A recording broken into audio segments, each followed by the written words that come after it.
Good morning, viewers. I'm Idewa Ayu Arisuseni, English teacher in SMA Negeri 2 Semarapura, Klungkung, Bali.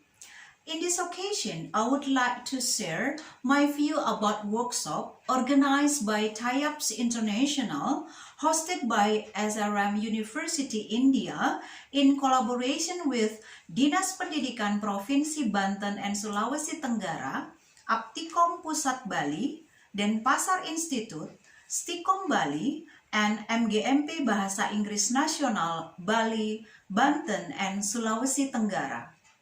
The topic of the workshop was virtual learning environment for effective education.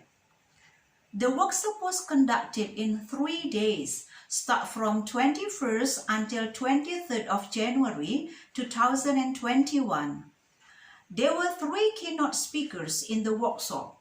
The first speaker was Dr. S. Albert Anthony Raj, the Associate Professor and Head Computer Application.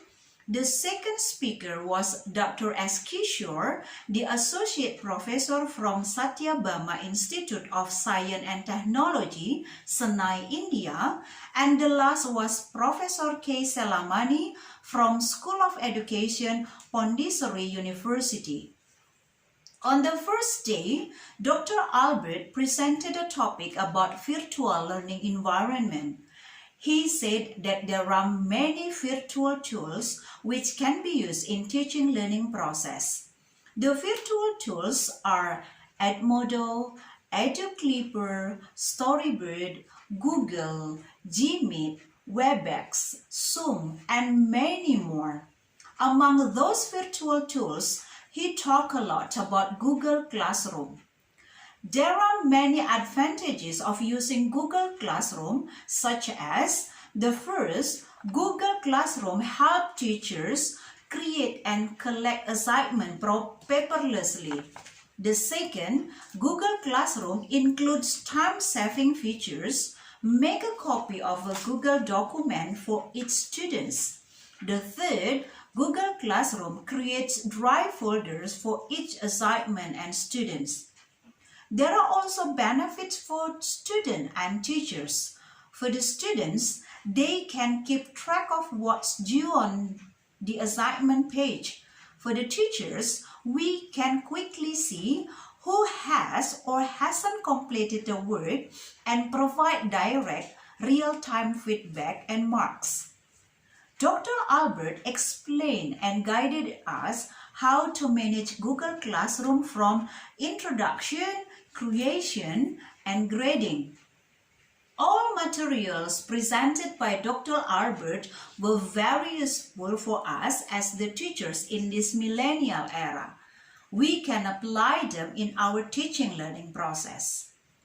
On the second day, we met Dr. S. Kishore, the Associate Professor from Satyabama Institute of Science and Technology, Chennai, India. He talked about psychology and technology and how they are related in teaching learning process. On the third day, we had Professor K. Selamani, the School of Education, Pondicherry University.